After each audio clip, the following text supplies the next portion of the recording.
Saludos people, les recomiendo que se tomen 3 minutos de su tiempo y escuchen esta historia que les voy a compartir. Ustedes saben que me encanta leer, que me encanta escuchar podcasts y que me encanta compartir historias. En estos días estaba escuchando un podcast y me encontré con la historia de uno de los empresarios más exitosos en la industria editorial aquí en los Estados Unidos.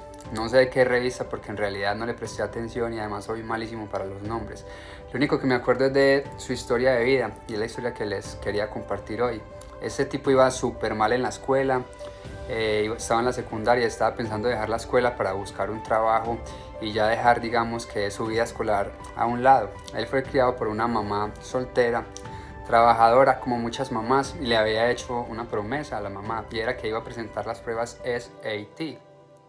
Las pruebas SAT son, como decir en Colombia, las pruebas ICFES o no sé cómo las llamen en otros países. Generalmente son las pruebas que hacen en los países para medir el rendimiento escolar de los alumnos. Él dijo: ok madre, presento las pruebas y me retiro porque la verdad no quiero estudiar. El estudio no es para mí y verdaderamente pues no amo ir a la escuela. A diferencia de Colombia, y no sé cómo será en otros países, esta prueba en los Estados Unidos se divide en dos. Cada prueba suma 800 para un total de 1600 puntos. Él en realidad no se esperaba nada porque pues el man sabe que va súper mal en la escuela y que en realidad no le presta pues muchísima atención al examen. Él lo único que quiere es hacer feliz a la mamá y cumplirle con sus promesas. Entonces el man toma la prueba, se la toma a la ligera y solo va a presentar el examen para hacer feliz a la mamá. Resulta que a los días llegaron los resultados del examen.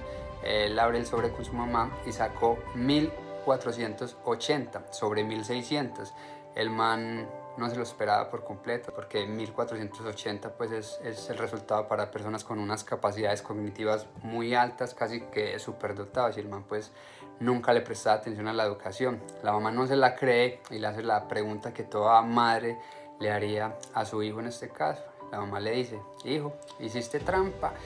Y él le dice: madre, te lo juro que no, pues por más que traté de copiar, es imposible. Por más que trataba de mirar a mis compañeros, es imposible. La manera en la que vienen formuladas las preguntas y el examen verbal es completamente imposible, madre. Entonces lo único que hice fue presentar el examen.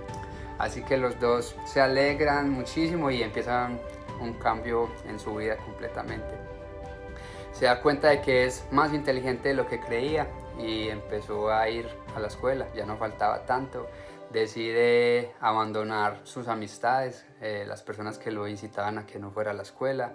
Los maestros, al ver su puntuación, empiezan a tratarlo de una manera diferente, buscan nuevas maneras de enseñarle que él pueda, digamos, asimilar muchísimo mejor, porque dicen obviamente 1480, este tipo es superdotado.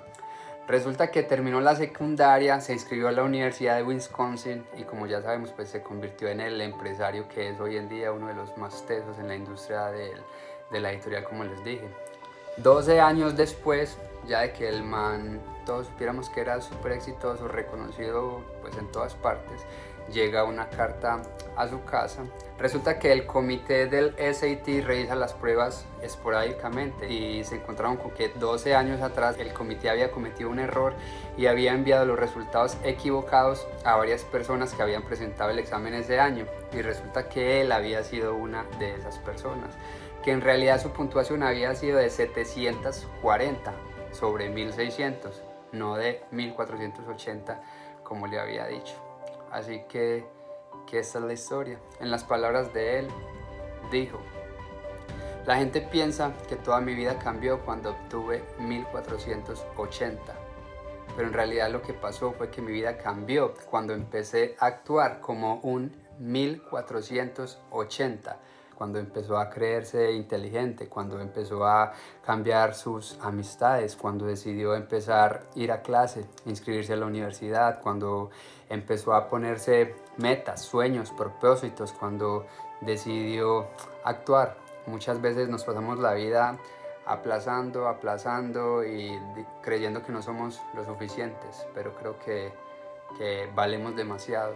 Creo que tenemos unas cualidades únicas, irrepetibles, y que podemos alcanzar todo lo que nos propongamos en la vida, y creo que esa es la invitación, invitarlos como siempre a que crean en ustedes mismos, que crean en sus sueños, que crean en sus metas, que crean en sus propósitos, que se mantengan firmes a sus principios, a sus valores, y que tengan el coraje, la perseverancia y la paciencia para ir a trabajar por esos sueños, para luchar por lo que verdaderamente amamos, por lo que verdaderamente queremos. Así que esa es la historia que les quería compartir hoy. Un abrazo muy fuerte. Peace. Bendiciones para todos.